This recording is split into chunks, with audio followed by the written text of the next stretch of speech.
second biggest monkey head I've ever seen. I used to be an adventurer like you. Then I took an arrow in the knee. Did I ever tell you what the definition of insanity is?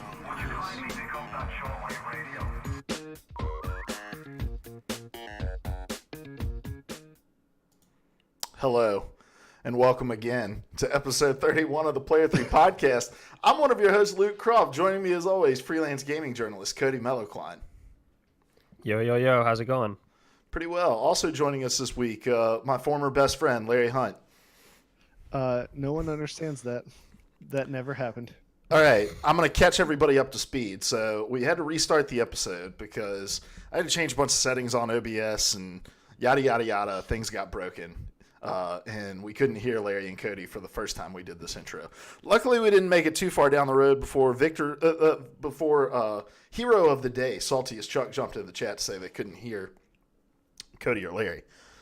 But prior to that happening, I introduced Larry as the man who has proposed legislation in both the House and the Senate to end daylight savings time, to which he replied that he hated yesterday. So angry when it's 8 o'clock and the sun's still out. Yeah, ridiculous, dude. I love the dark. Okay. Yeah, I can't get on board with this. All daylight savings time legislation generally is to make daylight savings time standard time. So you spring forward, then you never fall back. What's that? Oppose The then only you can trick-or-treating in the daytime every year. so Which there's is how it works now, because they extended daylight savings time to ruin Halloween. Look, there's actually a lot of really good statistics as to why we should keep daylight savings time. And you're a statistics man, I know. I am. Educate me. So the first thing is depression rates skyrocket when we fall back. So seasonal affective disorder, those sorts of things, the effects of those are maximized by standard time, by falling back an hour. The other thing is there's a lot of data that shows crime rates drop significantly during daylight savings time because apparently if there's less darkness during the evening time, there's less time to do crimes, and criminals don't really like to wake up early. So there's some logic behind it. It's not just that we don't like it. See, I'm not affected by seasonal affective disorder, so who cares? And I commit crime in the full blown daylight, so I'm not affected. Jesus. As somebody who... I didn't mean it. As somebody, Very right side of history, Hunt. yeah, seriously. As somebody who does seriously get like... I get the blues all through the standard time hours, and so I am all for changing it because I've been in a great mood for the last 48 hours. But now that I know that Larry wants to shit all over my good spirits, I guess I'll just introduce the show now. This is PvA Radio. We get together every week, and each of us brings one of the biggest gaming news stories of the week, and then we have an in-depth discussion about it. Guys, this episode is going to be an important episode. We have a lot of really great topics lined out. It is completely incongruent with the mood that I think all three of us are in right now. So we really need to scrap this show. No, I think it's going to be good once we get into it. But anyway, just consider it your collaborative audio feature article, your CAFA, if you will. And Larry, what are they supposed to do with that? Tattoo it to your forehead. I like that it was just to your body. Then Cody started just next leveling it. And you're like, got to raise the bar. Next is just going to be like, crack open your cranium and tattoo it to your skull. Why stop at the skull? We must go deeper. We stream this every week over on twitch.tv/PVA Radio live at 9 p.m. Eastern Daylight Time, which will hopefully soon become standard time because there is actual legislation in both the House and Senate to make it that way. As much as Larry is going to try to raise a grassroots movement against it. I'm running on a platform of having purely nighttime. We're going to get rid of day. Abolish the sun. The vampire platform. If you missed this glorious live show and us having to restart the show, I think this is now 2 out of the last 4 weeks we've had to restart it. You can find this podcast on all of your podcast services the following day. You can find it on YouTube as well. And then just a little bit of housekeeping here at the top. starting this week over on our YouTube channel, we're going to be breaking out our show topic by topic. It's all going to be released we'll release the episode in first, the full thing, right? But then throughout the week, we'll just release the chunks of the episode. So if there's a topic that interests you, you can go and just watch that specific topic. So just something a little more convenient, a little more bite-sized for you. If you're like, man, I just really cannot stand Larry bringing up all this decade-old news. Can I just listen to Cody's amazing topics? You'll be able to do that. Then also, last piece of housekeeping news. Last week, I started a new show called the PvA Weekly Rundown.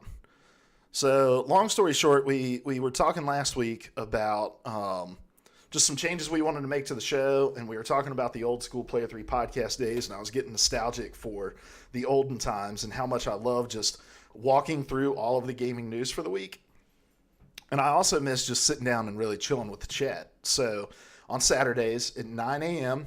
Eastern Daylight Time, which will hopefully be standard time after the legislation that has been introduced in both the Senate and the House gets passed through, if Larry fails in his attempts. And it's just coffee, chill beats, and hopefully sometimes Cody, the 3 best C's in the world, at 9 a.m. Eastern Time. Come join us. We're just going to chat through the news, talk about it over here on twitch.tv/PVA Radio. This show is like, we try to interact with the chat a little bit, but for the most part, we're trying to make like a contained podcast episode. The Saturday show is more about like, hey, let's just get in there and chill, get off the rails. The kind of mood we're in tonight will be the perfect mood for that show. So, and then also, we're trying to stream every day over here on this channel now. I've got everything set up for PC streaming. Some stuff went awry last night trying to console stream. I didn't get around to going live, but I'll be streaming most nights. I know Larry's going to jump in, do some Apex Legends, show you how amazing he is at that game. We got our first win last night, but we'll talk about that in a moment. Hey. So, well, I got my first win. Larry's got a bunch of wins. Well, your first legitimate win. Yeah. We did have one where the other teams all killed themselves. Yeah, we did. So, anyway, gonna try to stream every day, mostly in the evenings around like 9:30 probably. So just follow us, hit the notification bell. You'll know when we go live. All right, guys, that's enough of that shit. No more housekeeping. Let's get into what have you been playing. Cody, you've been the quietest out of the three of us so far. What have you been playing? I've been playing a game called Ape Out on the Switch. It's also on PC. But essentially, it is a top-down beat 'em up in the vein of like a Hotline Miami. So you have to get from one point in the level to the other. Kind of have to take out all the bad guys. But you are playing as an ape that has escaped from a lab. Ape Escape. Yes, it is Ape Escape, the long-awaited Ape Escape sequel. Mm-hmm. Everyone was asking for it. Yes, exactly. Much desired. But basically, you're playing as this gorilla who has escaped, and all these men, these scientists with guns, are coming after you, and you have to make it from one end of the level to the next. You can't take too much damage, and the only moves you really have are to move and then shove people into the wall, and they explode in a bright red burst of blood. You can also grab people and hold them as shields. And as they start to pile on mechanics, this kind of spirals into like just a cacophonous, like semi-rhythmic game of violence. So there's an enemy they introduce later on that has a machine gun. If you grab the enemy with the machine gun, he will continue to shoot, and you can aim him at his opponents to shoot them and then throw him into the wall and continue running.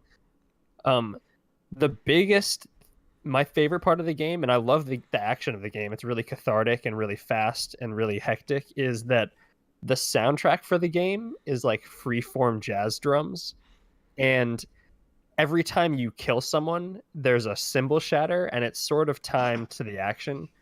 Each world has a different album tied to it. And so the soundtrack is different for each world, and it literally flips. Like when you go from one level to the next, it'll put a different vinyl record on the screen, the needle will drop, and it'll start playing a different track, a different sort of kind. It's just, and the art style is awesome. It's really kind of bare bones, very colorful, but like the ape is orange, the blood is red, the guys are white. pretty simple but very effective. I'm loving the game so far. It's supposedly not that short. I've only played for like about an hour and a half. It's supposed to be like 4 hours long. $15. I think it's definitely anybody who loves just like really just madcap games like that, I think should check it out. I can't wait for the limited run hipster edition where you actually get the vinyls and have to put them on yourself while you're playing. Oh, dude, I'll buy the vinyl for this game. It's awesome. I can't wait for the Battle Royale expansion, Ape Out Legends. All right. The other thing I've been playing is the Metro collection, because I kind of want to get into I want to play Metro Exodus, which came out last month. So I had the collection just on my shelf. I haven't played it yet, so I'm working my way through Metro 2033, and then I'll get to Metro Last Light. And those games are interesting. I don't know if they're great shooters, but the world is interesting and the atmosphere is to die for if you love post-apocalyptic stuff. The voice acting is terrible, absolutely atrocious. There was actually a point where I was playing over the weekend where they introduce a kid that you have to like not escort, he's on your back, but like carry to safety to his mother, and the child is very clearly an adult being voiced by an adult with a terrible Russian accent, and I almost stopped playing the game because of it. It's like a 90s high school sitcom where it's like, aren't all these people in their mid-30s? Exactly. But I'm liking apparently the second one is much better and much more modern, so I'm looking forward to that. But I don't know, I like the whole idea of the Metro is interesting to me. These underground factions, fascists fighting with communists. It's very interesting and different for a genre that can get pretty stale. So I don't know, I'm liking it overall, even though the shooting is not that great. All right, Larry, what have you been playing? I believe all I've played this week is Apex Legends. Still loving that game. And we got you your first win last night. So it felt good. Not only was it my first legit win, I got the final kill. Yeah, that felt good too. And I had the most involuntary reaction on the mic. I was just like, woo! After it happened, like I was pumped. I'm trying to, holy cow, guys, I'm about to admit something on this stream. I think that's my very first Battle Royale victory in any Battle Royale game. My first legitimate Battle Royale victory in any Battle Royale game. Didn't we win some PUBG games? Not me. Oh. Not me. Always the bridesmaid, never the bride. Now, after all this bragging on this show about how good I am at Apex, when Luke streamed the other night, I did awful. And in this first victory Luke got, the way that I died was as Gibraltar, I popped my ult, which caused down an airstrike. And then I proceeded to run through my ult to go try to kill somebody. So I wasn't alive for this win, but it still counts. Now, we also did get hard carried by a random who was just awesome. I think he had 8 kills in the match. He revived us at one point. He was really good. So shout out to whatever your gamer tag was. You know who you are. You know he's listening right now. All right. So I played some Apex this week. Not a ton. I think we only played 2 nights together, Larry and I. Yeah. So got to play with Cody for the first time in that game this week as well. But I got to play Anthem for real this time. I've been streaming it. That's been my streaming game. And I love that game. I've been playing on PC, so I'm not running into the crashing issues. It did. I say that. It did crash one time, but I think it was my computer. I don't think it was the game itself. So I actually think it was Streamlabs that did it. But some of the most satisfying combat of any game, and so when I played my first couple missions on Xbox, it's like, man, the gunplay in this isn't that great. But then you realize it's not even remotely about the gunplay. It's about your abilities, and like I do get the criticism of like it not teaching you how to combo and stuff like that, because it took me Salty and I played it for a little bit, and he was kind of trying to explain some of the comboing and just some experimenting on my part, knowing that combos existed because of that criticism. And so I think you could hook people in quicker if you taught them how the combo system worked, because it's seriously the most satisfying part of the game. And then, so I'm playing as I picked the Storm class. Cody, what were you playing as when? Interceptor. Okay. I tried that. I was terrible. It's way too fast paced. Yeah. But the ultimate for the Storm class is awesome. So like you call down this gigantic lightning strike against your enemies, and like I think it's on a timer, so you get like 8 seconds to call down as many of these as you can. And you know, I think Destiny does a good job of making you feel really powerful with your ultimate abilities. This game takes that feeling and just multiplies it by like 20. And it's so awesome. The Interceptor's ultimate ability is really cool too, where you're like that invulnerable blade dancer. Yeah, the melees for the Interceptor are so cool. I do remember, despite the fact that I didn't like the game overall, just from the very little that I played, they clearly learned a lot from Mass Effect Andromeda, which had the best combat in that series. It's the mixture of gunplay and movement, verticality, all of that stuff brought together into just this. It is really satisfying to be able to, like, at least as the Interceptor, slice someone up, like double dodge over to the next person, slice them up, and just continue moving around. Felt really good. And then at any point being able to jump into the air, hover, and then fly around. It is satisfying. The map design for that game is wild, dude. Like, I guess considering level design in general, like, kind of blows my mind. Just the things that you've got to think about, and because ultimately every level people are going to try to get in and figure out how they can break it, right? But this is a game that, like, you can essentially, it's like an infinite skybox. You know, you can get anywhere that you want. Like. Well, maybe not so infinite. Yeah, not infinite. I mean, there's like abilities that keep you in check, like your suit can, but for the most part, like basically every place is reachable, it feels like.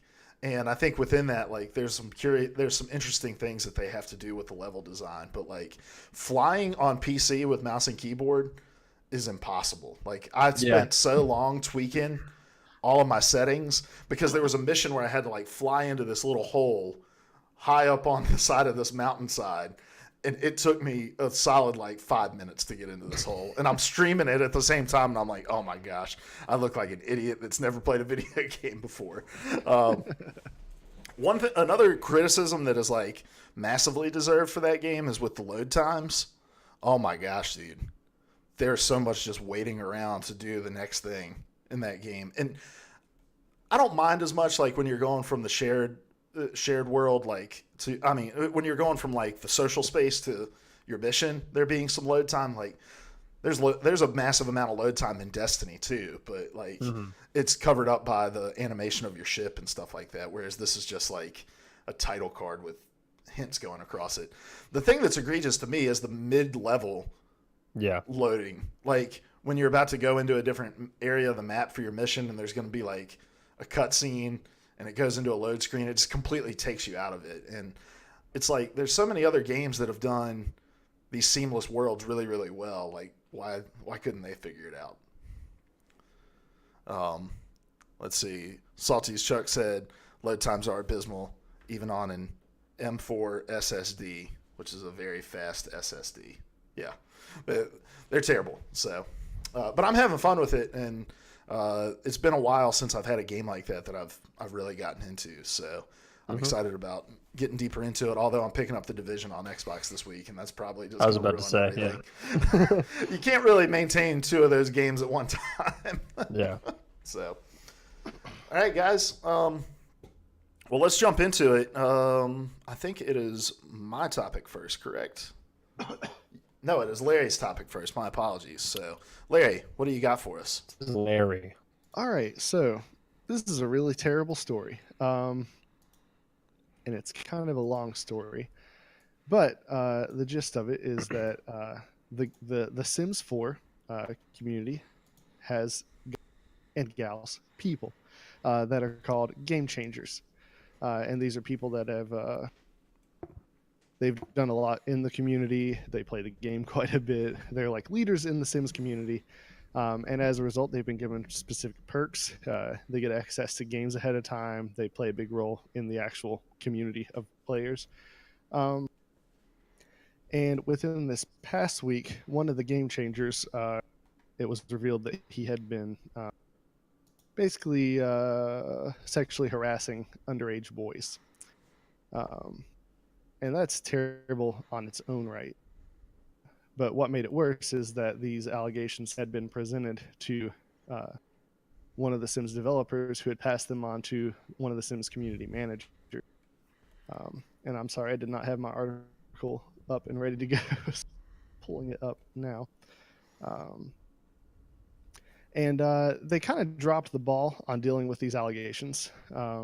They sort of figured that he maybe didn't realize the age of the boy that he had contacted, and so they just informed him of how old the boy was, and he messaged the boy to let him know, hey, sorry, I didn't know how old you were, except as familiar as this guy was with the boy's content, it's not very likely that he did not know the age of the boy.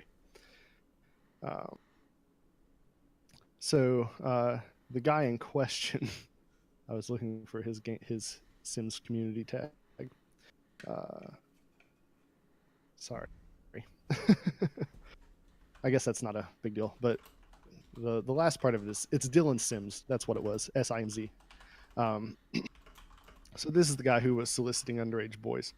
And so two boys who had went through this and not had it handled correctly realized that he was reaching out to another underage boy. They were upset that this guy was still a leader in the community, that EA hadn't done anything to deal with this guy. He was still considered a game changer.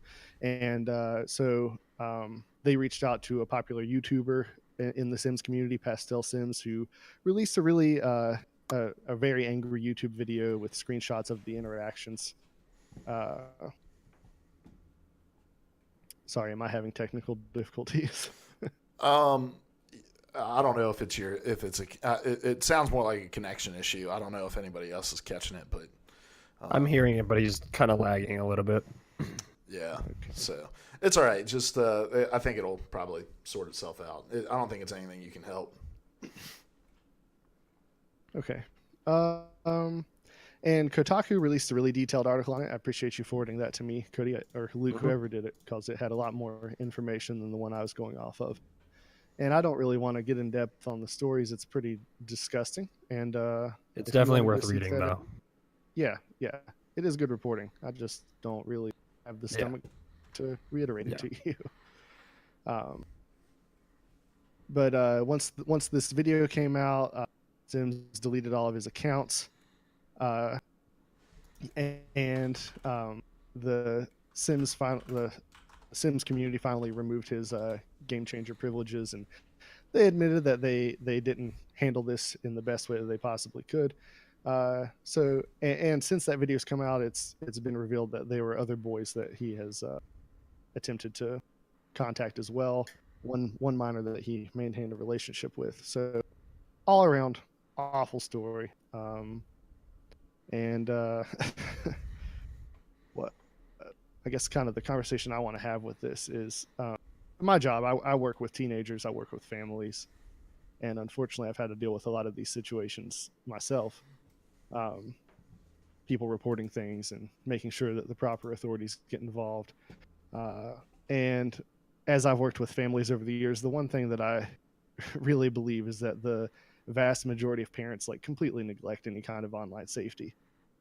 Most parents just kind of hand their kids a device and let them roll with it and figure it'll all work out fine.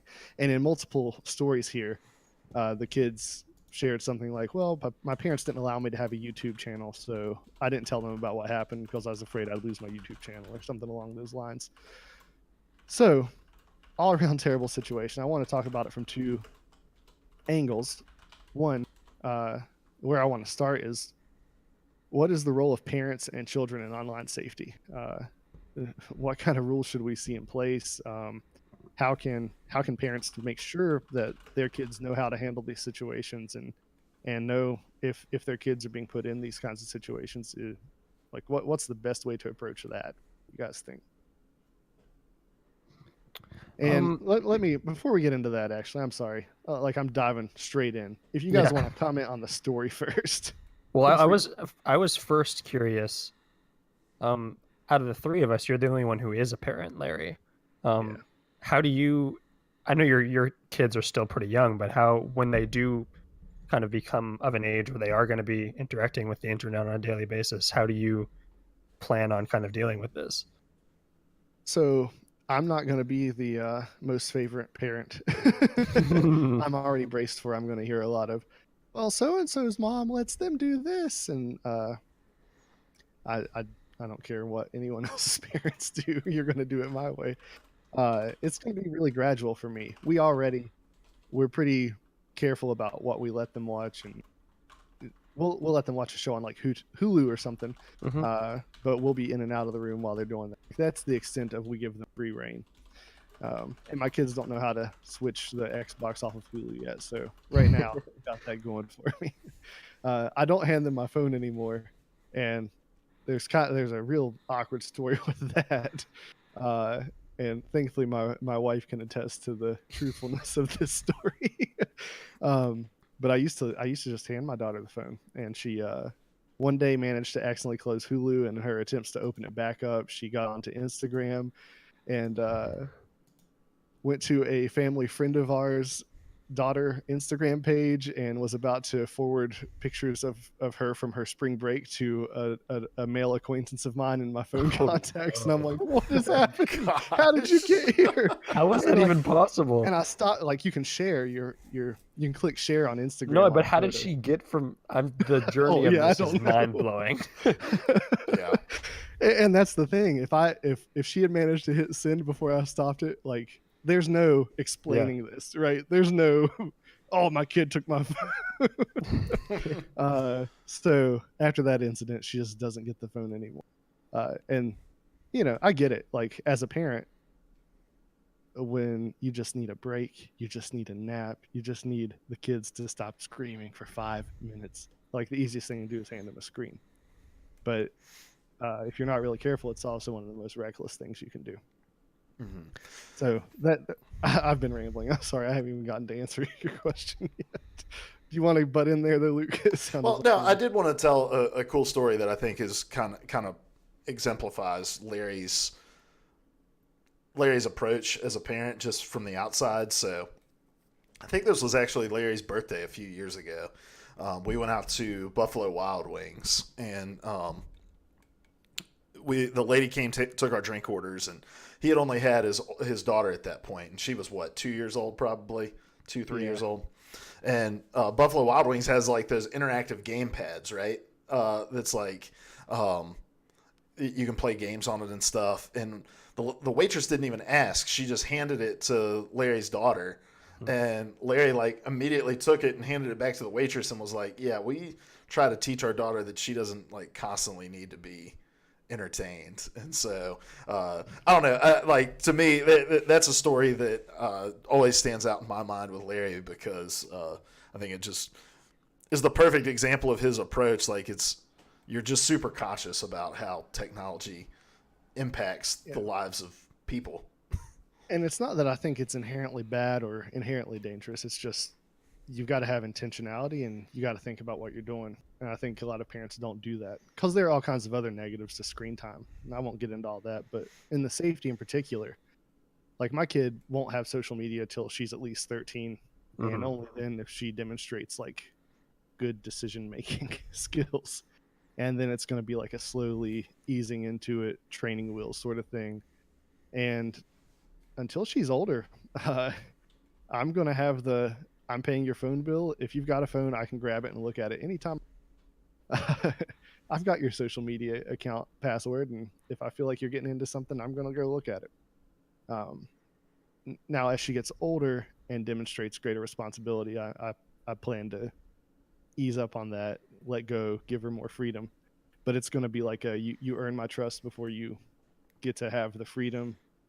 And hopefully by the time she's an older teen, like she just knows how to be careful online, how to like not interacting with random strangers, and if they message her.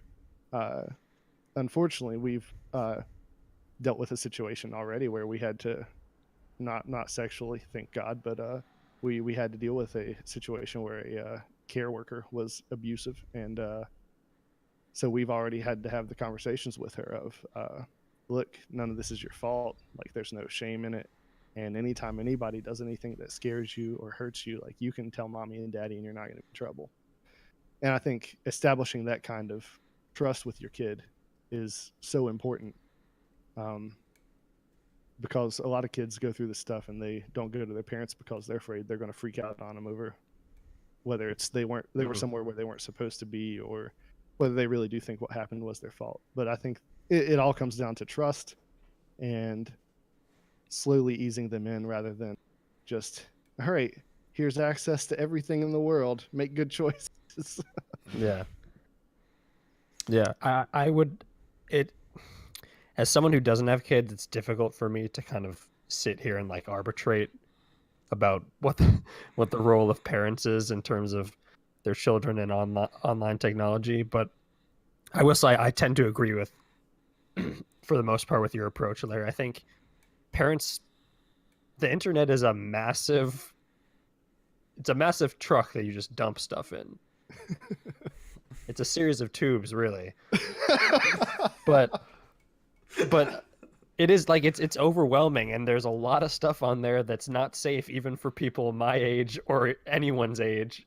And I do think that parents, there's an onus on parents to kind of be a filter, to a certain extent, to be a moderator in ways that the internet won't be able to moderate itself. And obviously that, like you said, Larry, I think kind of building your kid up over time to kind of understand what this technology is, what is out there, maybe not telling them explicitly, but making them aware of generally what is out there and the dangers that this technology can present. I do think teenagers, especially teenagers, will always want to keep something separate from their parents. And as is the case here, obviously they were extremely hesitant to talk to their parents about this. Partially, I think, because of what you were saying, Larry, with your own experience. We unfortunately do tend to stigmatize the experience of victims in this kind of scenario, and make it difficult for them to talk about it. So obviously open communication is a part of that, but also just, yeah, teenagers are going to lie about their YouTube accounts. They're going to lie about their Twitter accounts. But if they don't really have access to that in the first place, or have been introduced to the idea of what it is in the first place, then maybe they will be a little bit less likely to kind of keep it secret. But this whole scenario is a lot of mistakes on a lot of people's parts, and none of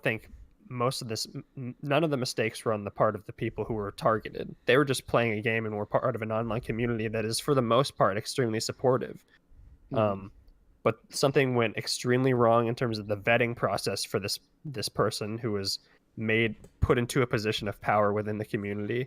Something went extremely wrong with the response to the scenario, which should not have taken the months that it took, and it should not have taken a highly influential YouTuber to kind of get a response, which is, essentially what happened was that someone with 250,000 or whatever followers started to make a big deal about it, and then EA noticed it, or it didn't, or started to take note of it. So I don't know, general thoughts, the whole scenario is kind of atrocious in terms of how EA dealt with it, and obviously the behavior of the individual involved. Mm-hmm. And in the gaming sphere of things, I think gaming is so like community centric, right? Like it's about creating these spaces where you feel like you're making legitimate connections with other people. And whether that is, you play Destiny with the same group of people every single day, or you follow a Twitch channel and you're in that chat all the time, and or you join a Discord server and you're really engaged in that community in that place, and the like the success in the online world from like a creator's perspective is all about creating communities where there's like there's a level of trust that's established within it, and all it takes is one bad apple to find its way in there and to manipulate the trust that's built in those communities, right? And like, to me, the community side of gaming is like the most beautiful thing about it today. Like, I'm getting so much more into the world of Twitch and into Discords, and figuring out that like, man, these are people on the other side of the keyboard that are like cool to interact with. But I'm a 29-year-old dude that like, you know, has good judgment, and like, I'm not like someone that somebody's going to target, right, for the most part. Yeah. And so I can only imagine what it's like to be 13, 14, 15, you know, a teenager at this time, where like you're still figuring out the world, and like you're so technologically literate at that point, you know, like there's 14-year-olds who can operate Discord probably like 100 times better than I can as an almost 30-year-old dude, you know, and like you become comfortable in your own tech savviness to the point where I think sometimes you fail to realize that like there are dangerous situations that are out there. There are people who don't have the best of intentions, despite the fact that 99% of the people that you'll interact with in a Discord server, which I think is likely where this happened, correct? Like a lot of this. I think it was a third-party thing. Skype. Yeah. Skype. Yeah. They specified third party, but I'm not sure if Skype was the only one or if there were others. Yeah, it was a number of platforms. Yeah. So I don't know. Like, as far as I don't have kids either. I have no intention of having kids, and this is one of the main reasons for it. Like, no joke. Like, I don't know how to teach a kid to be responsible in that world. Like, I know when I was 13, 14, like, I had my own computer in my room.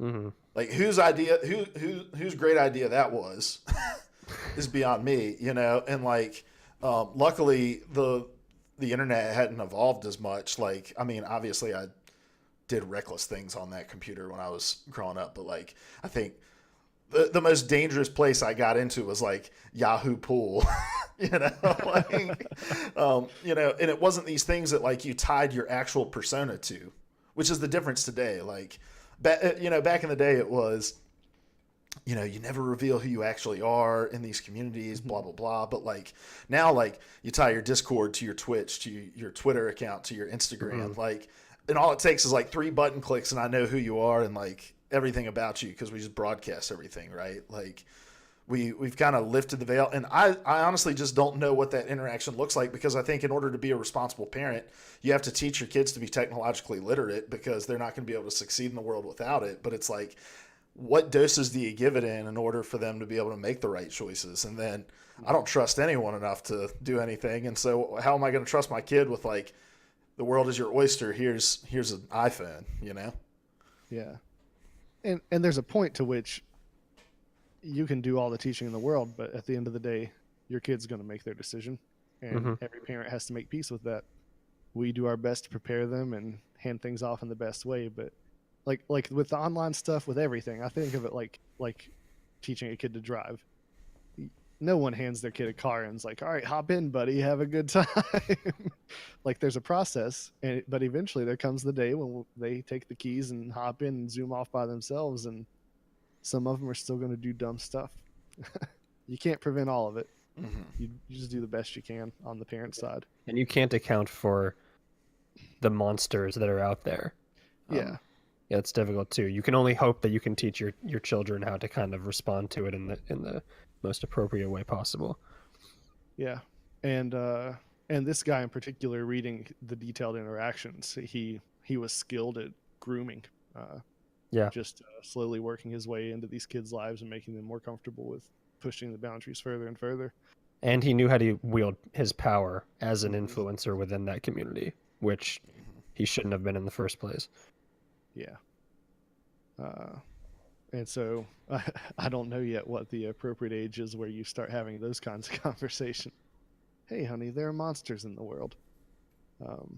But at some point, you got to have that conversation, I think. Yeah, well, and it's like it needs to happen so early. I remember I was like 7 years old. I'm visiting my aunt and uncle, right? We're watching The Sandlot, and there's the scene where the robbers break into the house. Yeah.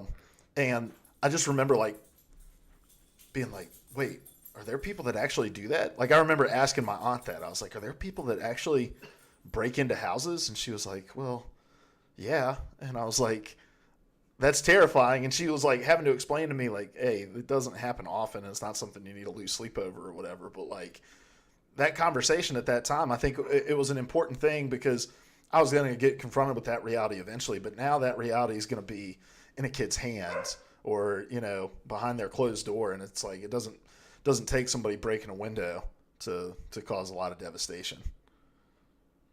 Yeah. So on the other side of it, and we've already took some, what role does the organization play? Not just EA, but the reality is any organization where someone can gain power and have access to kids is an organization where this is a risk. And I think the first responsibility of an organization is to realize that if you are catering something to kids, you are a target for the sort of monsters who do this stuff. So what do they do to better equip themselves to deal with this kind of stuff? Well, they should follow the protocol that they've already established, which is what didn't happen here. They acknowledged in that in that statement they released later, our protocol was not followed, and they tried to apologize for it. But at that point, you're already months after what has happened to these young people. They should have immediately taken notice of this, investigated it, and seen all the accounts that were coming at them of what was happening, and relayed it to the authorities, because they had now people. Luckily, the people who this affected were documenting it, and were, like everything with the internet, it was documented anyway within the apps and the platforms they were communicating through. So they had proof. They had the accounts, the first-hand accounts of the people who had been affected.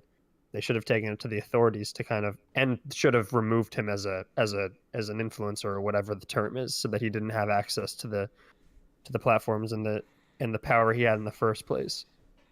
They were just by not getting out or even addressing it for months, they were putting more people at risk. Every single month and every single week and every single day, they didn't address it. They didn't even try to inform anybody about it or inform the community about what was happening, which I don't know. I don't know the specifics of their protocol and if even that would have been effective, but it would have been more effective than what they did, which was nothing. Well, from what it read, it was that somebody was made aware of this, right? Like, multiple people were made aware of it. One played it off, which was the worst part. He pretended like it didn't even exist. The other person, the communications manager, I forget what her name was. I think her last name was Olmsted. It sounds like she did take note of it, but didn't relay it through the proper channels, or was trying to kind of figure out what it was, but didn't do it in the most expedient amount of time. So there was just at every level, it just kind of failed. She sort of assumed the best in people, right? Yeah. Her response was, well, I'm sure he just doesn't realize how old the kid is. Just let him know his age. And that was that. Yeah. Which is, I don't know, you should take every kind of account like this as seriously as possible. And this is a common theme that I have on PvA radio, but I just like I want to be a fly on the wall in whatever meetings happen because of these things. Because there had to have been conversations that were happening, right? And it's just like my approach to this is going to sound calloused, and it's not. I agree with all of you guys' points about it just being atrocious that they let somebody continue to devastate. But EA is a corporate world. You know, like they're thinking about this from a business perspective, but and like a big thing in business is just cover your ass, right? Cover your own ass. And it's like in the world we live in today, have we ever seen a time where something like this has festered and it hasn't just caused it way more fallout than it would have caused if they'd have just tackled it head on when it came out? Exactly. You know, Yeah. like, and that's my big thing is I don't think it takes any shred of just more than like an ounce of common sense to say, oh, here's these allegations, let's look into it. And if we see that, because who cares? Like, who the fuck cares if somebody's using their position to, you know, get sexual with somebody who doesn't want that's 20? You know, like if these issues are being raised, regardless of age, it should be a conversation that happens to where you cut somebody off of that role, and let alone if they're underage. And my thing is like, even if the allegations are to the underage side, the red alert should go off. It's like, well, look, we don't want you using your position to do this with anyone, let alone somebody that could be potentially be a minor. Cut them off from it. Release, you know, do a press release saying that, you know, hey, we saw allegations, we took swift action. We want to reiterate these policies, and any gaps we see in our policies, we're going to have meetings to readdress. Like, it's not hard to do this, and it becomes more and more irreparable the longer you allow it to go on. And not only does it become irreparable with fans of the series, but I think it also becomes irreparable with employees of it who begin hearing it and they're like, man, I work for a company who was willing to sweep this under the rug for how fucking long before they decided to take care of it? Like, I don't know. To me, like, I think there was a time, and again, this is going to sound callous, but I'm just trying to be realistic. I think there was a time in the world where just sweeping this under the rug and hoping it goes away was the right financial decision for some companies. They thought like, well, it's going to cost us an arm and a leg if this comes to light ever. But in today's world, it's like, we need to be transparent and get it out and deal with it appropriately, which is the way it should have always been to begin with. But yeah, I don't get how a company this big can be this tone deaf to the world that we're living in. I suspect that it was really just never considering that this could happen in their community. And so I'm a student minister. I work in a Christian church, and obviously the church is an organization where these sorts of things have happened, and where various denominations and groups have been willing to sweep them under the rug. If you have an organization, the people at the top want to protect the organization. And I think there's the risk of that happening, and that may be what happened. But in smaller groups, smaller denominations or independent churches, often it comes down to, I just don't think that could have happened. Or people get shell-shocked because they didn't see it happening. And that's why having the process is important. I've been doing youth ministry for full-time for like 7 years now, 8 years. But I've been working with teens since I turned 18. And I've had to deal with more instances of kids coming forward and reporting things than I can count anymore, which is really sad. But I remember like the first few times of that happening, it's such a shocking thing. And especially if an accusation is leveled at somebody that you think, well, that person could never do something like that. You don't want to believe it. And that's why the protocols within the organization and here where we live, my position makes me what is called a mandatory reporter. So I'm legally required to make sure law enforcement gets involved in these situations. And I love having a policy like that in place. And in an organization, there should be a similar policy of you either follow this protocol or you're fired. And it should be that big a deal. Because as a friend of mine who manages a camp told me, like, we're not investigators. It's not our job to make the call on whether a person did or didn't do something. It's just our job to report the accusation and do what we can to keep people safe while it's getting resolved. Yeah, I think it goes even.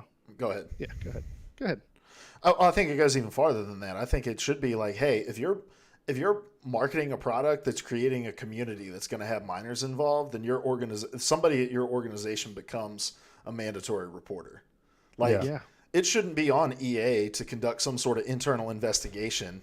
It's the same problem. It's the same issue that people have with like police investigating the police, right? Like you're going to try as hard as you can to find no wrongdoing among your people, right? Like, and even though this person was in like some, you know, ancillary like connection with EA, they were still in. They weren't like in some sort of officially held capacity, but you know, they were part of this program. Like, they're going to try their best as they did to cover this up, to give the benefit of the doubt, and that responsibility should just be completely removed. There should be some sort of arbitrator or investigator, third party, no connection, not on the payroll for EA that's making those decisions.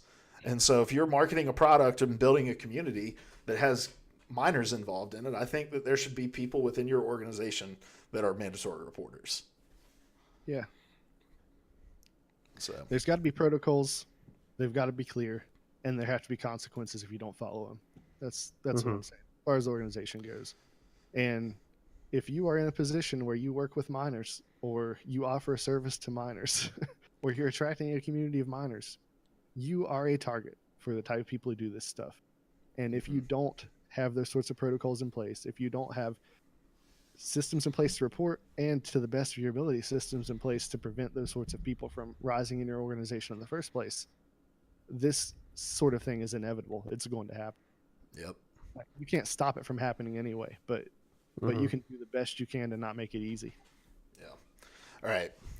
We need to move on. We're getting long-winded on the topic, and I'm going to try to be a good host and keep us moving here. So, Cody, let's move on.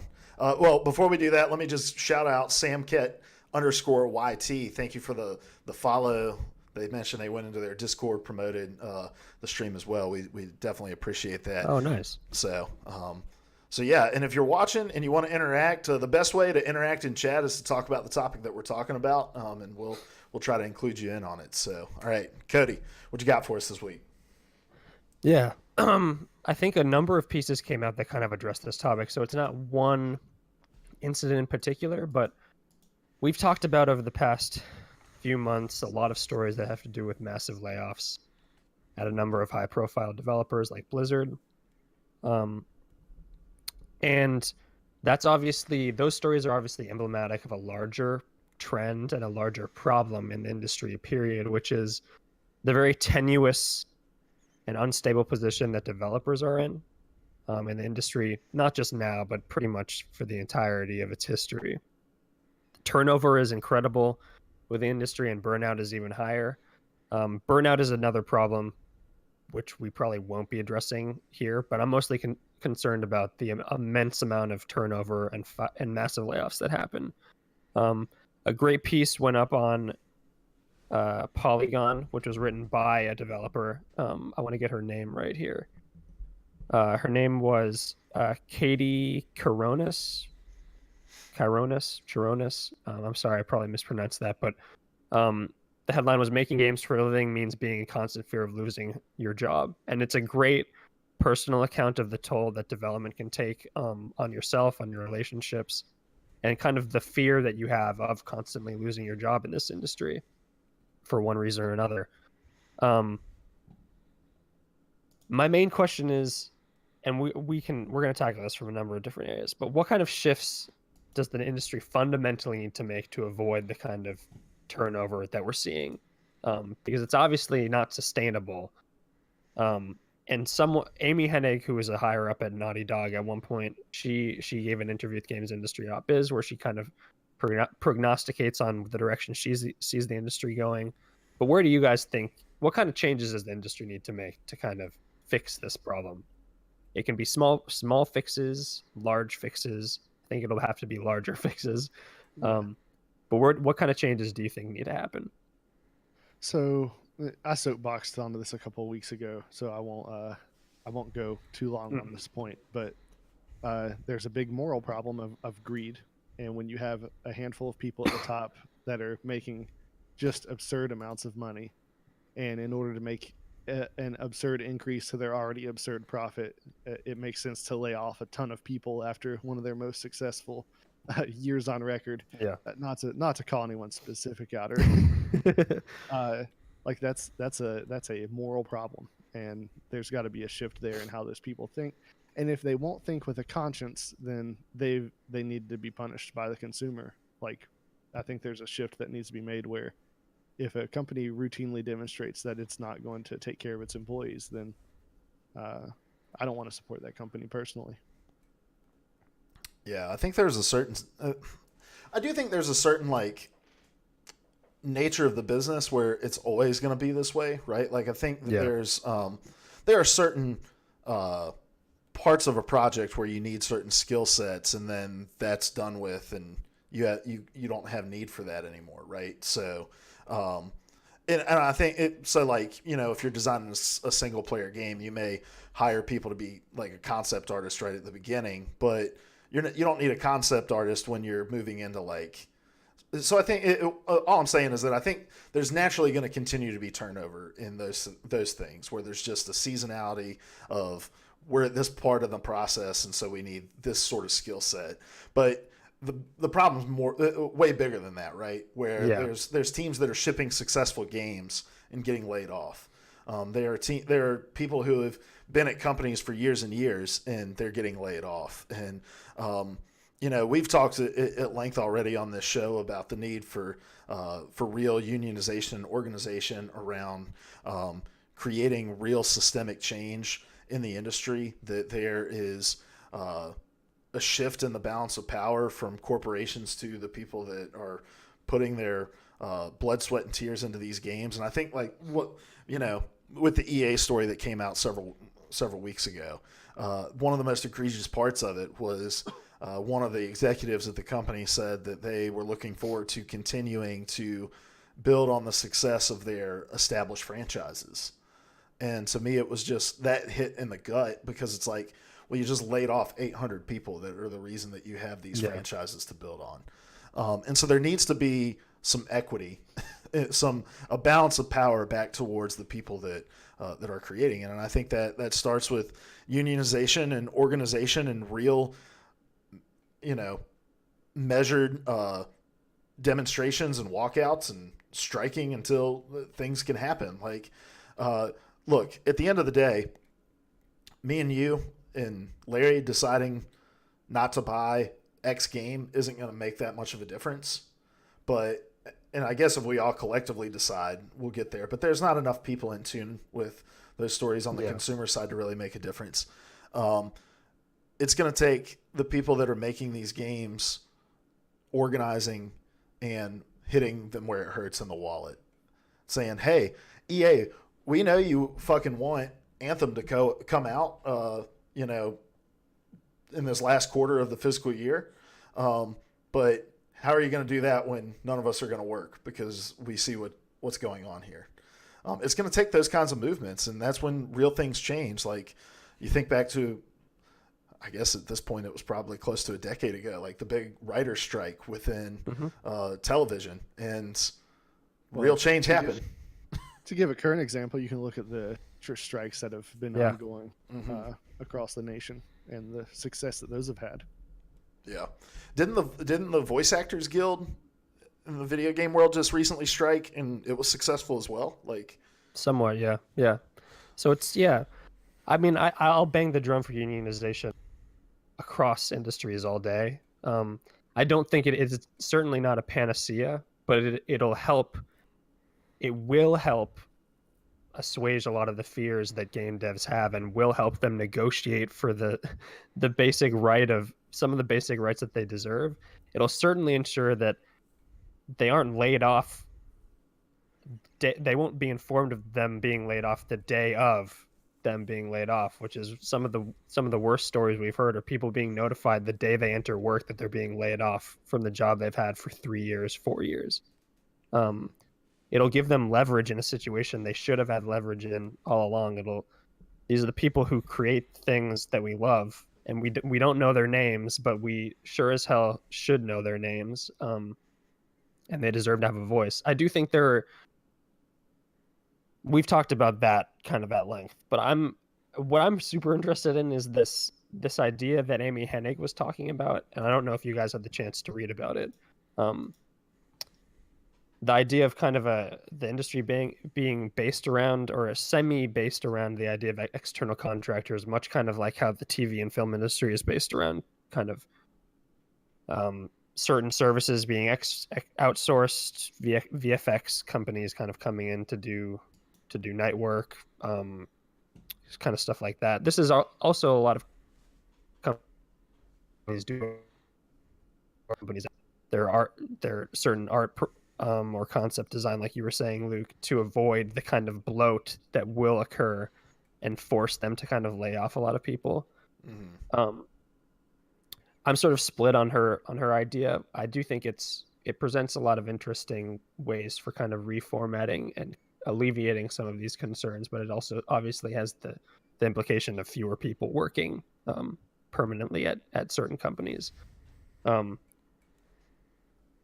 But yeah, overall, what do you guys think about this? It's certainly an interesting idea. She has a lot of experience in the industry, has seen it change, and has seen it not change in certain significant ways as well. Do you think it would take? How do you think that would actually impact this problem? Excuse me. I don't know. If there is one area where I am the weakest possible in understanding things, it is in economic situations. Yeah. But I won't profess to being super knowledgeable about it either. But on the surface, it strikes me as something that could be a win-win. Because you have companies hiring people to do these things that, if the companies are upfront and honest about, they don't intend to keep those people on. And so if it could move to more of an external contractor kind of model, then it provides the workers with some security, and it provides the companies with the ability to get the work done that they need done without having to pretend that they're offering something more than they're really offering them. Yeah, it would 100% require unionization, though, for those people to actually be treated well, and as freelancers and contractors should be treated. Yeah, but you got to think about, like, I think about somebody who rolls up into EA, right? And they do their interview, they get offered the job. Like, to them, that's their dream job, right? They're working for this massive publisher, these, renowned studios, like, and there's a sense of permanence when you're offered a job at a company like that, right? You're like, man, this is a massive company, dream job. And so I agree with Larry. Like, it sets the expectation up front of just like, hey, this isn't probably going to be, you're not going to be making games for EA for the next, decade. And I think that it frees them up to, take opportunities as they come along, and to develop a portfolio and to develop a skill set for when, somebody goes and does start a small team. They're connected with a larger group of people to be able to find talented people to work on those games. So I think it could be a benefit. I think it'd be interesting to see how it plays out, as far as like, because video games are different than television and film in the sense that it'll take like 6 years to make a game, right? Yeah. And so it's hard to build a momentum and a legacy and an identity within your studio, I think, if it's just constantly external workers coming in to work on. It's a different team of people all the time, and there's not like a common thread of people that are working on Uncharted 1 through 3, right? So I think you'd start to see some of that trickle out, but I think ultimately, I think the pros can certainly outweigh the cons, just in setting a more realistic expectation of what these companies are really capable of offering, for especially certain roles that are more seasonal, quote unquote. Yeah, I think the comparison to the film and television industry isn't totally unwarranted. Obviously, in film and television, you are pretty much job to job. But I don't know. I would push back against the idea of kind of the potential of losing an identity, because you could have a core creative team that's consistent across titles. You would still have regular employees. It would just be fewer. I do think the point she makes about division between specialization and generalization is super important. The idea being that a lot of studios now, there's pretty much, unlike how it used to be, where a lot of people just pretty much did everything. Like, you knew how to do everything because you had to know how to do everything. The case is now where you have like 5 people doing the job of what one person used to do. So the studio gets a bit bloated, and so kind of outsourcing those specialist jobs to freelancers or contractors would kind of cut down on that turnover, which I totally see. Sorry. I do think it would probably also reduce kind of the weird, like the consistent dips in activity. Like when you have 300 people working on a game and development on that game is done, those 300 people still need to be working on something. Some of those people might transition to the DLC or whatever you're working on, but that's really just a small portion of those 300 people. But if those 300 people have already dispersed and are already working on other projects, you don't really need to be paying them. Again, it's a win-win. This would obviously take a massive undertaking across the industry for this to become normalized, and obviously unionization would be a must. But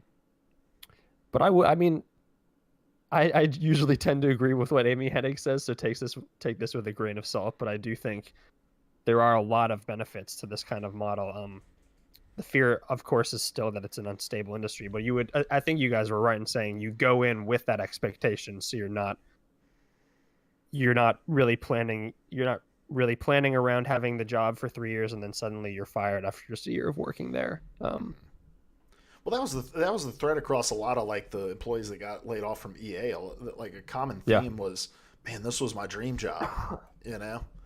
And I just think in the way that the industry is structured, it's kind of cruel to yourself to believe that this dream job is going to be one that lasts, you know.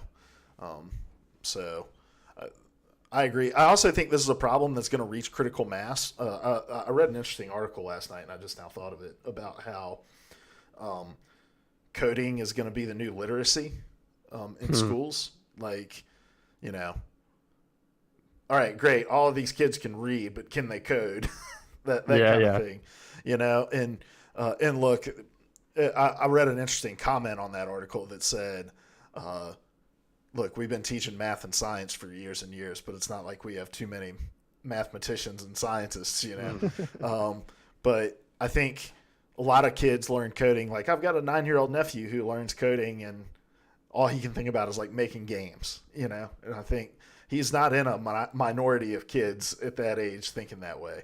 I think there's a lot. And so as time goes on, the industry is going to get more and more flooded with people who are not only willing to work in these industries, but they're also going to be qualified to work in these industries. And so like the specialization thing, that's trickled down in so many ways, to the point that like you can take job listings and like write up news stories about it leaking what a game's going to be about. Cause it's like, we need a battle royale developer who's experienced in designing snowy levels. And it's like, oh man, Respawn's working on a snow battle royale game with snowmobiles. But you're going to start to reach this critical mass where there's a ton of people who are willing, and it's going to, like, that whole idea, I think I've told this about working at GameStop, where it was like, so much of the management was like, well, you know, we'll hire this person, and if they're not performing well, we don't mind getting rid of them because there's 10 more people lined up behind them who want this job, right? Like, and it's already kind of like that in game development, but it's not going to get better as time goes on. Certainly, yeah. I don't know if I have much more to say on this, but I was sort of curious because we're not developers, clearly. But we do play games a lot, I would say. Maybe not a lot of games, but we play games a lot. Overwatch is a game. It's true, it is a game. But do you think this issue will ever impact consumers to the point that they sort of start to become champions for it? I do think it's an error to think that gamers don't care about this, because I do think there are obviously certain people that do. There are a lot of people in the press that care about this. There are a lot of gamers that do, maybe not significant enough to actually initiate change, but I think people out there do care. Do you think this issue will ever affect players? And how do you think devs could get people to care about it?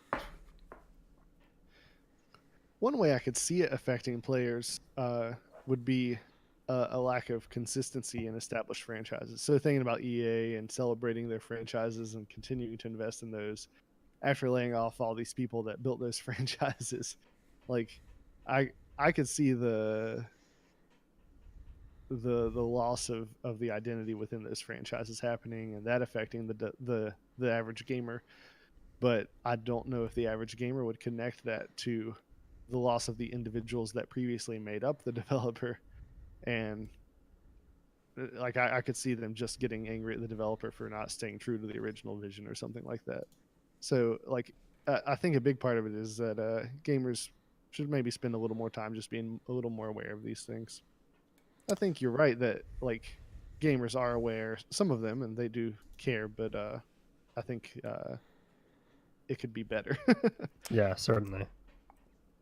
Yeah, I just don't like. I mean, I think certainly there are gamers that care. I mean, we're three guys that play games, and we're talking about this, and we care deeply about these kinds of issues. But I think just at large, like the number of people that are like the sun rises and sets with Call of Duty, Madden, and FIFA.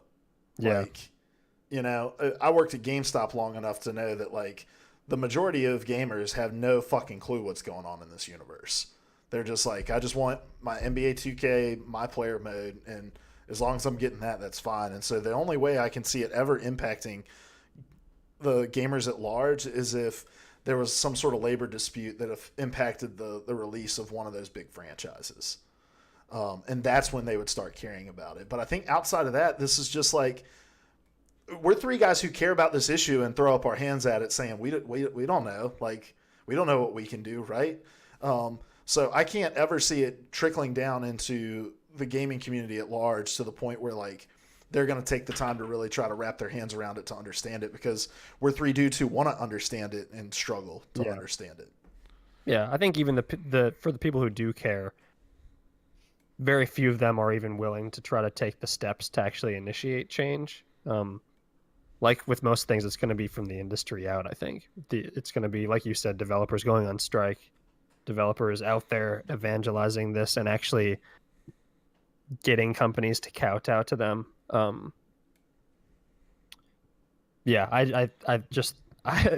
are throwing I think for all three of these topics, we're probably throwing up our hands in despair at some point, but I do, at least for this, I do have hope that it will get better. I think the press is doing a much better job of covering it, which I appreciate, and people are becoming more aware of it. So overall, I think there's some hope to be had, even if it's not in the immediate future.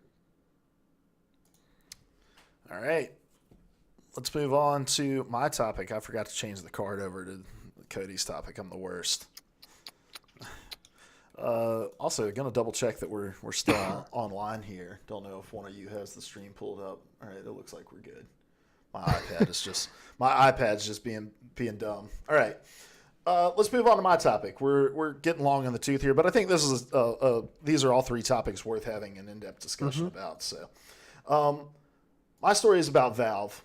It's about Steam, and it's about a just flat out disgusting game that attempted to make its way onto Steam and was stopped. This is from Imran Khan over at Game Informer. I'm not going to read this story to you, and I do want to just say at the top, like, we're going to talk about some pretty heavy things, and we're going to talk about sexual assault, and so and it being represented in a video game. So just at the top, if that's something that you're uncomfortable with, this is the final topic of the show. So, so there was a game a visual novel that appeared on Steam for pre-order. It was called Rape Day. It's set in a post-apocalyptic world, and you play as what I believe the creator described as a psychopath who is, and you are given the freedom to murder, commit sex crimes, and basically live the life of a serial killer virtually. According to the game's description, you were able to quote, verbally harass, kill people, and rape women, end quote. So it appeared for pre-order, and then it got pulled. Valve ended up pulling it, and the developer of the game said, quote, I have not broken any rules, so I don't see how my game could get banned unless Steam changes their policies. My game was properly marked as adult and with a thorough description of all the potentially offensive content before the coming soon page went live on Steam, end quote. So let's just kind of walk through the timeline here. Back in June of last year, Steam announced a basically anything goes policy that said if a game that's releasing is not either A, illegal, or B, just obvious trolling, or C, doesn't meet our quality standards, then we're not gonna censor it. We're gonna let whatever we want out. And that came off the heels of some should they or shouldn't they have censorship stories for the platform itself. And so that's why this developer looked and said, hey, I haven't broken any rules. I wasn't trolling. The game I made isn't illegal, yada, yada, yada. So a Valve executive, Eric Johnson, released a statement. He said, quote, much of our policy around what we distribute is and must be reactionary. We simply have to wait and see what comes to us via Steam Direct. We then have to make a judgment call about any risk it puts to Valve, our developer partners, or our customers. After significant fact-finding and discussion, we think Rape Day poses unknown costs and risks and therefore won't be on Steam, end quote. I've got a lot of thoughts on this story. A lot of, I think, righteous indignation towards this story. And so, but before I jump into any of my soapboxing, I want to just hand it over to you guys and get your thoughts and reactions to this story as in and of itself. I mean, it's another repulsive story. I don't know. I'm going to leave it at that for now. Just the game itself, I'm pretty repulsed by the existence of the game, and I think that it at least showed Steam the lack of wisdom in having a literal anything goes policy, because technically they have gone back on that policy, but I think it's a policy they do need to re-examine. Yeah, I mean, it depends on. I have my thoughts about the game and the developer, and then I have my thoughts about what Valve has done. Neither of them are, to say the least, very favorable. I do want to quickly say I think the game Rape Day is disgusting and absolutely reprehensible. I don't think, and we'll get into this, I am not opposed generally to the depiction of rape within media and within stories. I think there is value in depicting a genuinely lived but horrific human experience. As long as it's done so with sensitivity, consideration, or artistic care. And I don't think that's what this was. It is worth pointing out that the very developer of the game openly admits that it's a game intended for sociopaths. It might not be that might not be the entirety of the audience, but it is designed for sociopaths. And so I would question any platform that decides to either through action or inaction cater to that audience. The game is designed to be indulging of a certain desire within you as a person to execute on these things, right? Like, yes, that's a rape fantasy. Exactly. It is not an artistic, commentary on society. It's none of that. It is simply giving a virtual vehicle to allow somebody to live out the fantasies that they have in their mind. So by saying that it's a game for sociopaths, that's what it is. And so I'm just reiterating what you guys have said. The mere existence of a game like this is repulsive and runs counter to, I think, all of the great strides that the gaming community has made to try to legitimize gaming as an art form and as like something they can stand up next to television and movies and those other kinds of visual arts. And so I don't think I need to say much else about the game itself, but I do want to turn my attention to Valve for a second, because some of my indignation exists there as well. A lot of my indignation. Yeah. So Valve has this, they want to have their cake and eat it too mentality when it comes to censorship, right?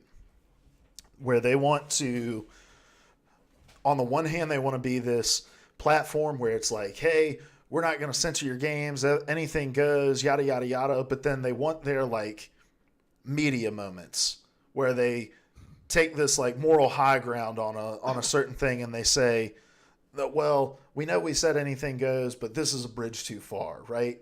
Or in this case, it's even more egregious because basically what Eric Johnson says is, we did a cost-benefit analysis. We realized we're probably going to lose more than we're going to gain by allowing this game to be out, so we're just not going to allow it out on our platform. Like, and I don't know which one would piss me off less, right? Like, if Valve was to say this, to like have this farcical indignation about it and say, well, we don't want a game like that on our platform, so we're going to scrap it, or this of it just doesn't make financial sense, you know? Yeah. Dollars to donuts here. Like, I'm so fed up with Valve and with Steam as a platform because I feel like every 3 months we get a story about this shit and we have to navigate all of the like PR speak that they go through and the hoops that they try to jump through where they're like, well, we're still an open platform that's against censorship, but we censor for this reason or that reason. Like, I don't know, the mental gymnastics you have to go through to think that Valve is anything more than just this like money hungry, we'll do whatever makes us the most dollars and cents yeah, I don't know. Yeah. I just get upset when I see these stories come out. Yeah. What's mind blowing to me is that, like you said, Valve has this kind of have your cake and eat it too philosophy, but what they've essentially done is back themselves into a lose-lose scenario. Where, one, if they keep the game on their platform, they're essentially alienating a certain segment of the audience and developers who don't want to be associated with games like this on the platform. On the other hand, if they do, like they did, decide to remove it, they're showing themselves, it's basically a massive hit to their reputation and their word. The policy that they've put in place is not worth enforcing in this case, which means it could be not worth enforcing in other cases. And they've essentially been pegged as weak-willed and talking complete bullshit about what they actually care about, which in the long run is essentially just the next dollar. Like this is all kind of caught up in this protection of free speech nonsense. Not the idea of free speech, but they're pretending that this is pegged as protecting free speech. Because I want to bring up this quote because I think it is essentially how I feel about Valve at this point. This is Brendan Sinclair at gamesindustry.biz. He wrote a really great opinion piece on this, but he said, finding an excuse to forego the exercise of like, and I'm putting this in brackets, of sifting through content entirely doesn't make you a principled defender of free speech. It makes you a moral coward. Basically, in their attempt to like protect the very thing they're saying they're protecting and being lackadaisical and letting anything on their platform, they're basically they're refusing to commit to anything, to commit to any belief system whatsoever, which is dangerous and essentially what 8chan is. We didn't really talk about 8chan, but like that is a breeding ground for the worst, absolute worst desires of the internet and what happens when you refuse to moderate content in its purest form. And obviously Valve is a little bit more discerning than 8chan, but we're seeing more and more that it definitely opens the floodgates for that potential to occur. Well, and you've basically said this, but the issue is they may be more discerning, but policy-wise, they're not different. Yeah, exactly. Their stated policy is the same. Yeah. I think censorship has been a big topic of discussion in the gaming world for quite some time. And I think gamers have fallen on different sides of it. Like the same gamer has fallen on different sides of it at different times. Yeah. I think, because I think there's been situations where games had to have been protected as, have free speech protection put on it, when we talk about like violence in video games, those sorts of things. For you personally though, like where do you stand? I think Cody, you kind of laid out your thinking as far as, artistic responsibility and, empathy and care and compassion and understanding of the issues, like when you're presenting them. But where do you guys fall in terms of what should be censored? Has there ever been anything you've encountered in a game where you're like, I don't think that should have been in there?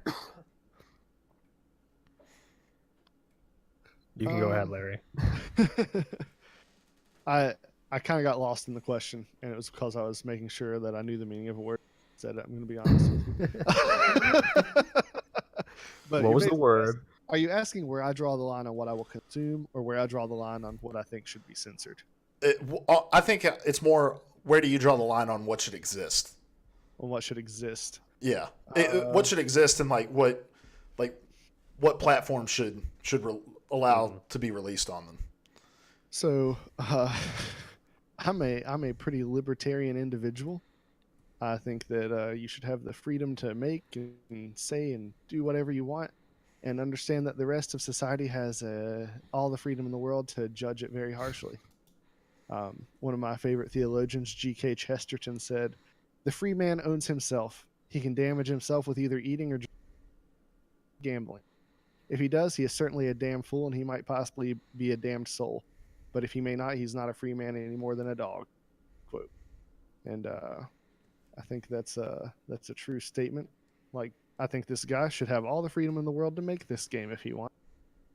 And I want to trust that we as a society will decide overwhelmingly that it is reprehensible that he chose to do so, and he won't find any avenue to make any kind of profit off of it. So as far as what should exist, I think people should be able to make depictions of whatever they want. But where they're allowed to distribute those depictions, I think that's where the limiting needs to happen. And Valve can decide if they want to carry something like that or not. But that decision is going to determine whether I treat them with the respect that I treat EA. Well, that's not a good example. I don't like EA. With that will determine whether I treat the respect that I treat like Amazon, or whether I treat them with the respect that I give to 8chan, which is nothing at all. It's gross. So I guess it's as reprehensible as I think it is. I think he should take it, but companies have all the right in the world to censor things, and I think that's where the greater burden to censor should come down. Mm-hmm. Yeah, as I said before, I think ultimately the line for me is about, it's always about how a subject is being depicted and in what context. I do think a lot of people have been comparing the conversation around violence in games with the conversation around rape and sexual violence in games, and I do think those two, it's worth differentiating those two. Violence is actually an extremely I mean, it sounds callous, but it's an extremely versatile storytelling tool. I mean, we've probably all watched rated R movies that use violence as the punchline for a joke, and in that context, it's perfectly fine because that is the context of the show, or the movie. You understand that it's a farce or whatever. Violence also in games is obviously much more impactful because it's you initiating it or participating in it. Rape is not exactly a versatile tool and should always be treated with the sensitivity it deserves. The same reason that Game of Thrones got into hot water with its depiction of rape a few seasons back. It was basically just viewing the face of the perpetrator and not of the victim. And so I do think, I don't know, like, maybe if this guy wanted to create this game and just play it himself, that would be fine. But obviously he did not believe that was the case. He believed that it deserved to be in the world. Valve, I think, like you said, Larry, corporations have every right to turn down this sort of content, and they should turn this sort of content down because obviously distributing it gives it credence to an audience that doesn't deserve to believe that way. So I don't know. I ultimately think artists should be able to depict what they want. I don't think this guy is an artist at all. But artists should always be aware of the context and the method with which they are depicting delicate subject matter. So I would never say an artist could not portray what they want, but I do think that they'll be rightly criticized and should, if it is not handled with sensitivity, and shouldn't be. And obviously platform holders have a right to deny that. I also think all of this is perfect ammo for Epic. I just want to throw that to the side, because they and all the other platform holders are really the winners here. Yeah, I do think that I agree with you to an extent, Larry, of like, look, he should be allowed to create what he wants, and companies should be allowed to bar whatever they want, because in the American society, corporations have the same rights as individuals, apparently. And so they have the right to censor. But I do think we do have an obligation as a society to determine whether or not something goes beyond an art piece, a form of entertainment, and start to question whether or not, like, this guy created this game for the sole purpose, again, for people with sociopathy and urges for the kind of acts they were able to participate in on this game. Like, it was designed to give them a vehicle to do those things. And we've talked about violence in video games a lot on this podcast and on the Player 3 podcast, and just in our personal conversations with one another. And we've always said, like, look, a violent video game isn't going to make somebody who doesn't have those thoughts all of a sudden have those thoughts, right? But it could potentially take somebody who has those thoughts and trigger them to act on them. This game was made specifically for that purpose. And I think that there is a societal obligation to question whether or not something like that should exist. Should we allow something that allows you to take over an avatar to act out your deepest, darkest fantasies? I'm a big true crime fan, right? Like, listen to a lot of true crime podcasts, and the number of crimes that are committed after somebody has, like, found some dark web forum where they're allowed to just unabashedly share their thoughts and their fantasies about sexual crimes or eating people or, committing mass killings, like those sorts of things. And, there's a reason it's the dark web. Like, they have to kind of operate a little off the grid and in the shadows, because if they come to the light, then we as a society have a responsibility to squash those things and figure out by what means we can do that with. And I don't think this game is any different than that. Like, the game is designed to be an avenue for people to live out these thoughts. And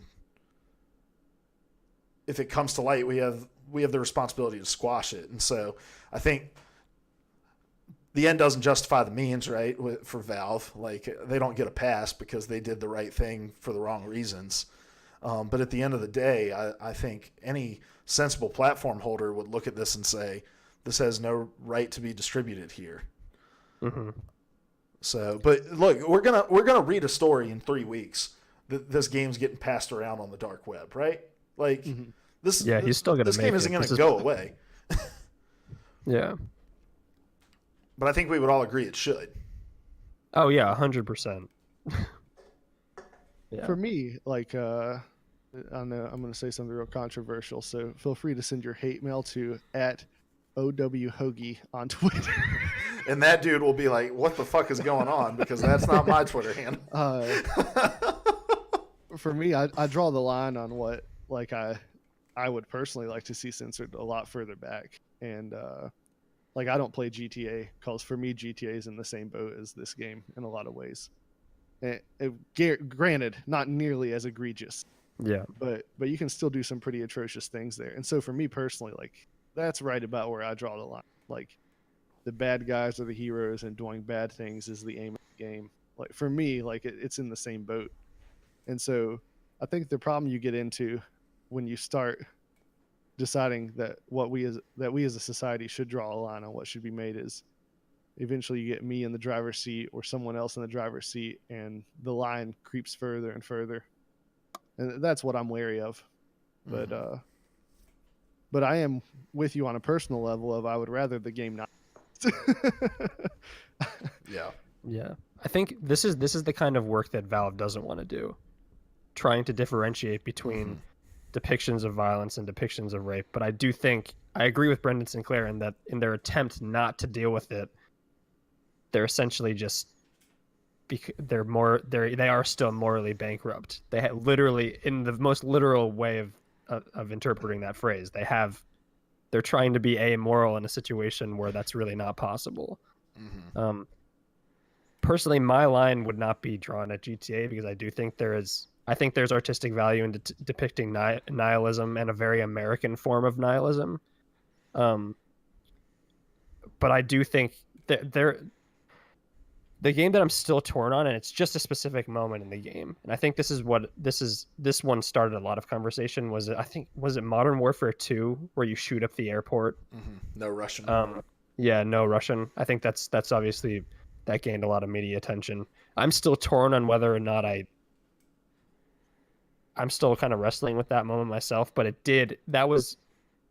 that's a notable moment for me where I cringed and kind of withdrew, recoiled from an experience in a game where I thought it did cross a line. Although a lot of people have pointed out to me that there is value in that moment in how how purely it takes advantage of the medium, but I still kind of recoil from it functionally.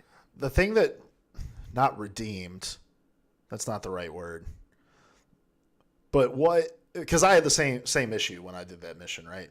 The thing that kind of redeemed, for lack of a better word, is that you don't have to fire a single shot in that mission. But I think most people do. Right. That's the thing. Which says something about people. Exactly. Like it exists as its own little commentary within a commentary that. And looks, I think for some people it's just like, well, it's a video game. You have a gun in your hand. You're supposed to shoot. Like, the game doesn't present you the option, right? Of course. But people aren't getting into that mission and thinking like, oh, well, these people aren't armed. They're not dangerous. Like, logically, they can't do anything to hurt me, right? So yeah, it provides a little bit of a commentary within that I think sets aside some of the like, I'm still uncomfortable with it, but I'm uncomfortable with it in that way that it's like, oh, this was meant to make me uncomfortable. Yeah, exactly. I do draw a line between that was supposed to come out a few years ago called Active Shooter or something like that. Yeah.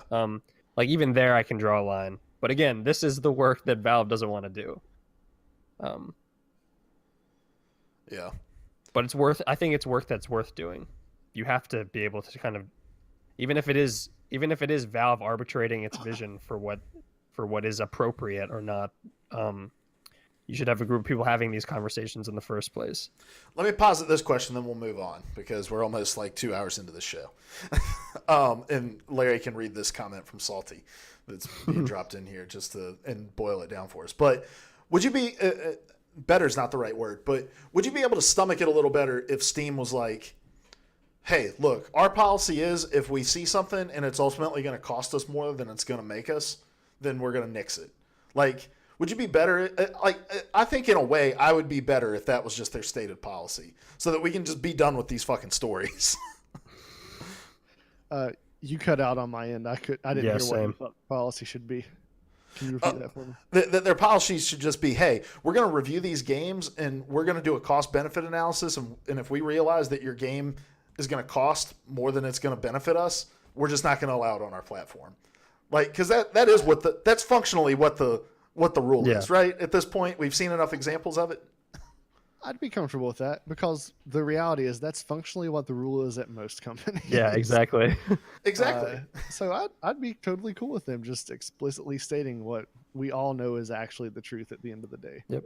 Yeah, it's transparency. I would totally I mean, I wouldn't respect, still wouldn't respect the method, but I would be more respectful of them doing it. Yeah, look, my point is not that I would look at it and be like, oh yeah, well that's a lot better. It would just be that we don't have to we don't have to fucking talk about these stories anymore, because we just know, like, oh, Steam's policies, they're just not going to let anything that they don't deem worth it on their platform, and that's exactly. That's not a topic worth talking about at that point. Yeah. So, did you boil down Salty's point for us here, Larry? I'm going to read the whole thing. It'll only take a second. Isn't that the thought, though, that people are going to view this is coming off the modern warfare conversation?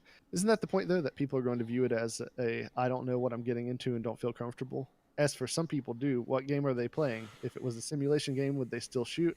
If there was a story of them playing an undercover agent, would they still shoot? I think that was actually the story, wasn't it? It's a Call of Duty game. The point is to shoot everything that moves in 99% of the scenarios. Maybe they thought they would get an achievement if they hit everyone. Why judge? And we're not judging the people that pulled the trigger. And I get thinking that you would have to do it. It's just, it was just a really stomach-turning moment in gaming for a lot of people. Yeah, and I pulled the trigger, like, in the game. I'm not saying I didn't either. Hey, Cryptography Shark, welcome to the stream. And I never played that campaign, but I played the Black Ops campaign, and they had a similar moment that really bothered me. And I don't know that I finished the game. I don't think I did. I think I stopped here. You couldn't progress unless you hit the button combinations to torture this guy by breaking glass and shoving it in his mouth and punching him. Mm-hmm. Like, I got through the scene and I was like, I don't like that they made me do that. And I just quit. Torture's a hard sell in video games, especially if you're the one committing it. I ultimately do think the point of that no Russian mission is to point the mirror back at you. Which is why I don't think I'm wrestling with it is me saying I don't think it should have happened. I think perhaps me wrestling with it is the point. I'm supposed to feel conflicted about it, and so they did do their job artistically. I had a very visceral reaction to that in a way that I hardly have with any other like that in any other game. All right, well, let's move on.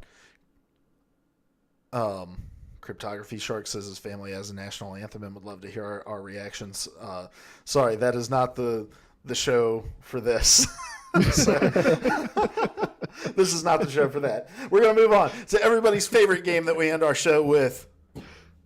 2 gaming truths and a lie. 2 truths and a gaming lie. 2 truths and a lie gaming edition. All right. Just to remind everybody of the score, I'm really fucking good at this game. I'm up 4 to... the man who made it. I have 4.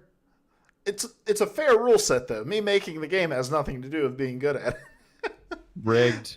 Said the liar. All right, so this I have 4 points. Larry has 0 points. Cody has 1 point. This is the way the game works. I have a game that everyone has heard of. I have 3 trivia facts about it. 2 of them are true. 1 of them is a lie.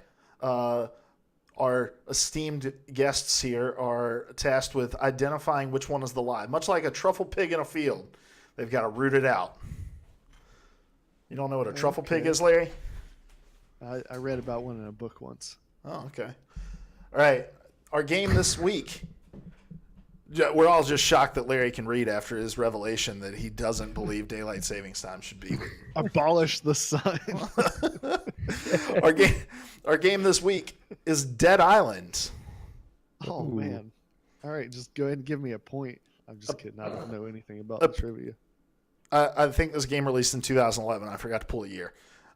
Released in 2011, we'll just say it confidently, a picturesque resort falls into madness after a mysterious zombie outbreak claims its once peaceful atmosphere. 4 individuals strangely find themselves immune and must use that power to protect the remaining survivors, discover what's going on, and find a way to escape.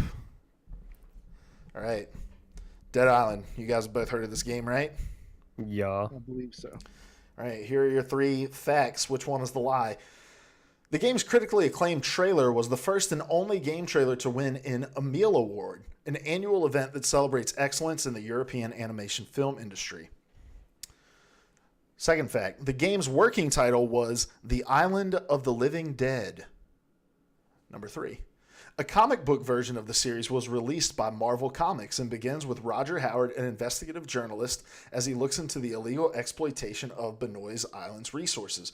You can hear audio clips of Roger Howard throughout the game. All right, I believe Larry started us last week, so Cody, which one of these is a lie? Is it that they won the award, that it was called The Island of the Living Dead, or that there was a Marvel comic book version series released? I'll go with the Marvel one. All right. Larry. Once again, I'm not going to make it exciting. I hope they won that award because that trailer, like, it still sticks with me. That was one of the best done trailers of all time. So I too will go with Marvel. I'm sorry, Cody. All right. And I am too fucking good at this game, boys and girls. What was it? They did not win the Emil Award. The Emil Award is for feature release films only. Crap. So you guys need to brush up on your European film history. Apparently. Nah, it was me really just looking up International Animated Film Awards and picking the first one that popped up. So, Can I show you a painting real quick? yeah, sure. Why not? I mean, we're already 2 hours into the show. Can I show you a painting on this audio-only podcast? My wife and I went to a paint night one time, and we painted this beautiful sunset that they taught us to paint, and I thought it needed more Dead Island. All right, so what? Oh, that's awesome. I've seen this before. It's a beautiful sunset, but silhouetted on it there are people just shooting at a horde of zombies. I love it. All right. You're welcome, audio listeners. All right, guys. So just to remind everybody of the score, we may have to reset the score at some point. I don't know if we'll make this just a triannual game or what, but I'm up 5-0 to 1. Maybe at the end of March we'll reset the score and maybe come up with a different game. But all right, let's get out of here, guys. Who are you? Where can we find you? And what are you going to be tweeting about this week? Cody, let's start with you. I'm Cody. You can find me on Twitter at ProElectioneer. What will I be tweeting about? Maybe towards the end of the week to the division. I think we're going to be picking that up. Although I will say, look forward to my tweets starting next week because I'm picking up Sekiro: Shadows Die Twice, and it'll be a constant log of my frustration with that game. So you're just going to have copy and pasted, still on the first boss, guys, and just tweeting it every day. It'll just be a death counter every single day.